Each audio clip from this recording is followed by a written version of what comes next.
So I've made a lot of videos about things that I'm into, but this time I want to do something a little different. I want to make a video about something that I'm trying to get into. So let's talk about my experience with WarHammer, something I've seen around here and there since the late 90s, but I've never really gotten into it. It seems like it's always been pretty popular.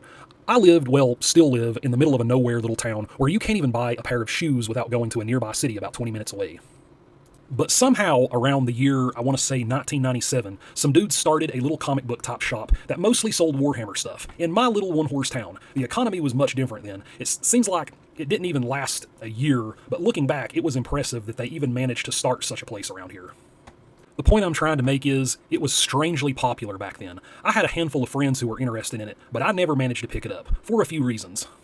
Well, for one, I've probably got some version of ADD. I've always been overwhelmed when presented with lots of information, and boy is WarHammer a lot of information. So many books, rules, character sheets, fantasy and character races, and just piles and piles of what seems like never-ending lore. Secondly, I've always been a bit turned off by the price. As a kid in the late 90s, I would have much rather spent my money on a video game or an action figure rather than an itty-bitty little miniature that I didn't have the patience to paint. Oh yeah, and the paint was expensive too.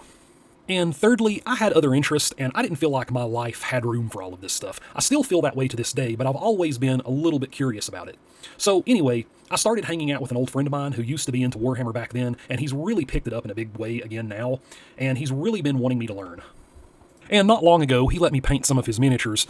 I thought I did a pretty good job for my first WarHammer paint jobs. I know they're not that great though. I love to paint, but I have very little experience painting things on this small of a scale. Well anyway, my friend is very passionate about WarHammer. He might even be more into WarHammer than I've been into Bubsy the past several years. He's very crafty with interior construction type stuff. He created this nice big table intended for playing big epic games of WarHammer, and I gotta say, he won me over. How could I not give it a try with such an amazing setup like this?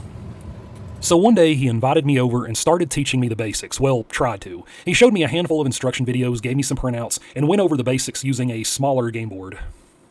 Good. And they released the Spearhead with it. And the Spearhead is like the Combat Patrol in 40K, except the Combat Patrol in 40K is awful. But the Spearhead is really good, so off topic, it makes everybody really hyped for it. Because that's one of the things that new players don't understand is how to set up a board. Yeah. And I didn't either when I first started. Like, I know how to play, but I don't know how to set it up. And that's because, you know, it doesn't happen a lot. But when you get into 2,000-point games, which is a regular game, you have to set your own. Cover provides -1 to hit for attacks that target a unit that is behind or wholly on this terrain feature, unless that unit charged or has the fly keyword. Obscuring means that a unit cannot be targeted by shooting attacks if it is behind or read your stuff. So the first thing you're going to have to know before we can play is you're going to have to get familiar with your units first. And I'm going to print you out stuff, but I got to do it upstairs, so I got to. So, different spearheads. There's 2 spearheads for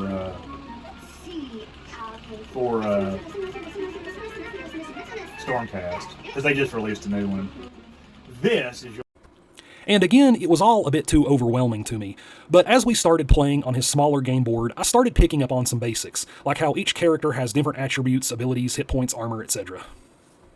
I realized the more you know about each character, the more you can strategize. I still don't understand all the complexities of the dice rolls and all of that, though.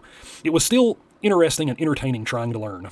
We're not going to use any command points or anything like that. The only thing we're going to do is the hero phase, the movement phase, and the shooting phase. And I'm going to be honest with you, you don't want to learn the combat phase yet. We're just going to wait for that, because that's the hardest part for people to understand. So we're going to pretend there is no such thing as hand-to-hand right now. But so you hit with all these, and then you do it with this. You re-roll these. But the easiest way to play it, it's like these guys are attacking, and this dude's like, ah! And that's what's going on. Yeah. So he's got these pitchforks. They're sticking the pitchforks up his ass, and it's not fun for him. So on 3 pluses, you're gonna wound. We're gonna be like, yes, yes, yes, yes. Sir Luke's escaped. He's chewed through the wall. Not a big. Also, you always want to make sure if you're gonna move, you move from front to front or back to back. You never want to do like, see how I'm at 9 inches and I go front to front. You never want to go 9 inches and then do this. See how I just moved an extra 3 inches. Let me see, what am I doing now? Oh, it's my shooting phase. I get to blow your head off. Cool. 30 attacks. Hitting on 4-ups.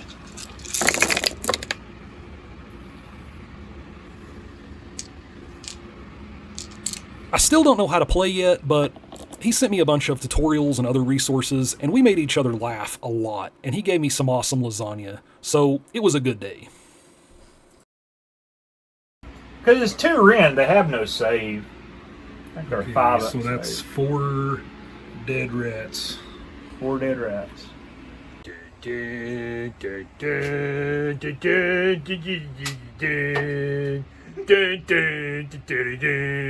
know why I'm singing the Jurassic Park theme song.